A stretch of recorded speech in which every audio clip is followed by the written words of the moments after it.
حضور نے فرمایا اپنی بیویوں کو وقت بھی دو۔ حضرت سلمان فارسی رضی اللہ تعالیٰ عنہ اور حضرت ابو درداء رضی اللہ تعالیٰ عنہ دونوں کا بھائی چارہ تھا۔ حضرت سلمان فارسی ان کے گھر میں رہتے تھے، آتے جاتے تھے، پردے کی آیتیں ابھی نازل نہیں ہوئی تھی۔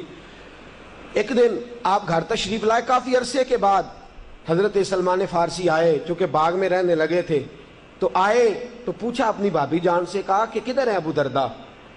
شام کا وقت تھا تو کہا تو وہ مسجد چلے گئے، اب تو سویرے ہی آئیں گے۔ تو کہا اچھا آج اس کا نماز کا ارادہ ہے؟ کہا آج نہیں، ان کا روز ہی نماز کا ارادہ ہوتا ہے، سارا دن روزہ رکھتے ہیں اور ساری رات نفل پڑھتے رہتے ہیں، روزانہ ہی یہ کام کرتے ہیں۔ حضرت سلمان فارسی گئے اور جا کر کے حضرت ابو درداء رضی اللہ تعالیٰ عنہ سے کہا کہ یہ تو کیا کرتا ہے؟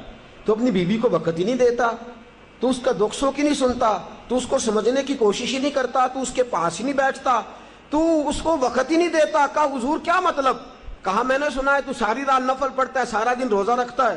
تو کہنے لگے میں اللہ کو راضی کر رہا ہوں، میں خدا کو راضی کر رہا ہوں، اب میں نفل چھوڑ دوں، اب میں روزہ چھوڑ دوں، اب میں عبادات چھوڑ دوں؟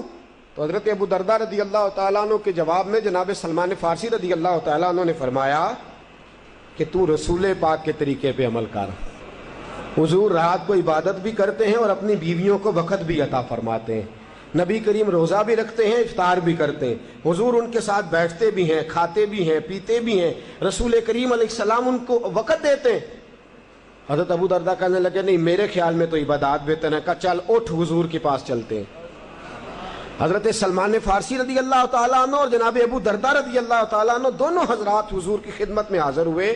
حضرت ابو درداء کہنے لگے یا رسول اللہ، میرا موقف یہ ہے کہ ساری رات نماز پڑھنی چاہیے، سارا مہینہ روزے رکھنے چاہیے نفلی، اور یہ کہتے ہیں کہ نہیں کچھ وقت نماز پڑھو، کچھ گھر والوں کو ٹائم دو، کبھی روزہ رکھو، کبھی دوپہر کا کھانا گھر والوں کے ساتھ کھاؤ۔